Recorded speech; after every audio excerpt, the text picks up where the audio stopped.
What's good? You're listening to Tower of Pod. I'm your host, Inspirational. Chapter 481 is out on Webtoons, Sunday, May 31st, 2020. This review is considered FastPass as of when I record this. So if you're listening via podcast and you don't use coins for FastPass, stop listening to me right now and wait a bit. I will be streaming on Twitch at 9 p.m. Eastern Standard Time on Wednesdays. Don't forget to like and subscribe if you like these reviews. Now, let's begin. Bam burns some souls into a bow and arrow. We find out how Liboric got into power by using Kun Hide Luch, and Jihad makes a presence. So let's talk about Bomb's new weapon, the bow. It looks like even though Bomb said that it's no different from transformation, with each transformation of the Red Charissa or the Blue Devil, or Blue Demon, there was always a panel that showed a red or blue stick that then changed into whatever he needed. The red stick changed into a sword and the blue stick changed into a shield. The bow kind of just appears, so it seems a little different. This could be due to the fact that this is a soul power compared to admin level power within Bomb, so maybe that's why it changed differently. It also looks like Bomb's wings are completely engulfed by this white fire, or the soul fire, maybe soul power. And Bomb seems to have an endless supply of arrows, or he runs out of arrows when he runs out of souls. But apparently he has a billion souls inside of him, so I don't know if he'll run out anytime soon. I wonder what the arrow will actually do. Will it be combined with the second thorn fragment and teleport the cage and the flagship outside the first wall, like I thought Kuhela might do, giving Bomb a more important role of actually saving lives this time? White and Calivan both changed their stances in this fight based on Bomb's display of power, which is pretty cool to see. White decides to go more offensive because he can't keep up with his power level to continue to be a threat to Calivan, while Calivan goes more defensive, ready to burst out once Bomb starts acting up. It's crazy to see how much change has happened between their fight, how it ebbs and flows. In Doan's wall, we had a very strategic White that is willing to stall and wear down Calivan for as long as it took, until Calivan was as long as it took, while Calivan was just being considerate of Kane's wishes and wasn't,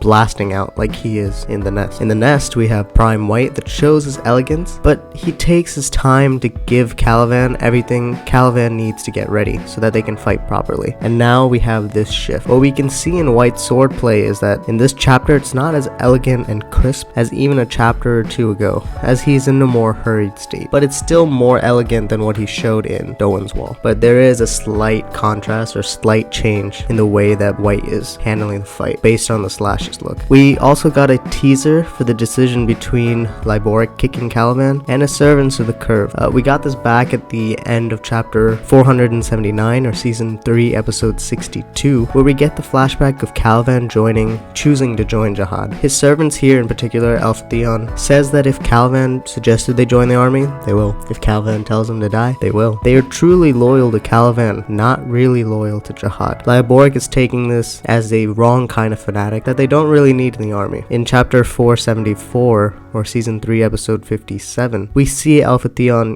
give up his life for the sake of the squadron, and more so for the sake of his true commander, Calivan, not Jihad or Liboric. So we have seen this level of, loyalty shown towards Calivan, and it makes sense why Liboric thinks that he has to act this way by tossing them aside. It's funny that Messene, the war and violence crazy princess, even calls Liboric a lunatic, and we see more of that flashback of what Liboric actually did to the Hidden Grove. Also, Calivan was talking pretty big about knocking Bomb's head right off if Bomb did anything funny, and Bomb pulled out a bow, and Calivan hasn't done anything yet. Hopefully we'll see what Calivan is actually going to do. It makes more sense for Calivan to just let Bomb do his thing so that his troops might survive, since Bomb is actually trying to save some lives here, but we'll see. Kun Hide Luch. My oh my, this boy got played by Liboric. We get a confirmation that this Kun is the only one from the 10 families to be a part of the Hidden Grove. It's crazy that Hide Luch thinks that it's all just a rebellious phase for him to take on the king, because many people have died, even the direct descendants or direct families of the 10 great families. So I feel like that's more than just a little fling or a small rebel phase. The part where he says that no way we could ever beat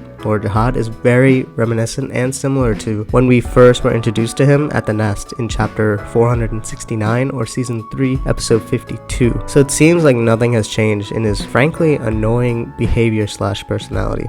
It's crazy to think that Hide Luch and the Hidden Grove was just a stepping stone that Liboric used to get into favor with Jihad and Andori. This explains his sneaky behavior and shows off how off the walls he is. Liboric doesn't care about family more than he cares about power, and we are shown this in in this chapter's flashback. From Kuhelum, since the cage, we were led to believe that Jihad had future sight, but it looks like even if Jihad has it, it wasn't really needed here when the Hidden Grove fell because of Lyboric's initiative. Also, I'm not too sure about the Kun family, but isn't it just Mycenae's line? So Mycenae and Ran that can use the lightning style Shinzo, but it looks like Lyboric and Hyde-Luch can also use it, so maybe I'm missing something here. When Jihad showed up, it looked like even Kuhelum didn't even know who it was, which kind of makes sense because Jihad doesn't leave his little castle on floor 134, so it makes sense if no one actually knows who he is. This could even be the boss and not Jihad himself, since the boss has been convincing Doan and Cha to sacrifice themselves, maybe to make this encounter to occur. But I do think that this feels like Jihad, and Jihad is pissed. And we learn that he's a fisherman, which I don't remember was actually revealed in the Hidden Floor or not. Lots of questions, but we learn more about the motivations behind Lyboric and Hyde-Luch. Bomb is about to counter Hyde-Luch's bow quite easily, so we'll see what happens next chapter. That's all for the chapter. Make sure to heart the chapter on Webtoons every time you finish reading, and comment to be a part of the community. If you get a chance, subscribe to get access to these reviews every week.